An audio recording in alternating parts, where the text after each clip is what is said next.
গণভোটে হ্যাঁ ভোট মানে তত্ত্বাবধায়ক সরকার ও নির্বাচন কমিশন গঠনে সরকার ও বিরোধী দল একসঙ্গে কাজ করবে। সরকার ইচ্ছামতো সংবিধান পরিবর্তন করতে পারবে না। গুরুত্বপূর্ণ পরিবর্তনের জন্য জনগণের সম্মতি নিতে হবে।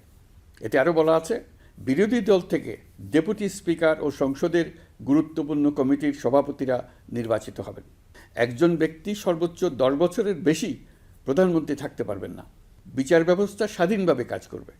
সংসদে নারীদের প্রতিনিধিত্ব বাড়বে। ক্ষমতার ভারসাম্য রক্ষায় পার্লামেন্টে একটি উচ্চ কক্ষ গঠিত হবে। আপনার মৌলিক অধিকার আরও সুরক্ষিত হবে।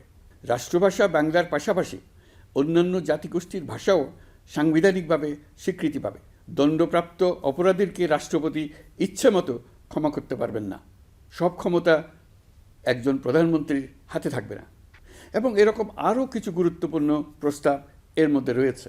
আমি আপনাদের সকলের প্রতি আহ্বান জানাই, আগামী নির্বাচনে গণভোটে অংশ নেন। রাষ্ট্রকে আপনার প্রত্যাশা মতো গড়ে তোলার জন্য হেঁতে সিল দেন। নতুন বাংলাদেশ গড়ার চাবি এখন আপনার হাতে। হেঁতে সিল দিলে নতুন বাংলাদেশ গড়ার দরজা খুলে যাবে।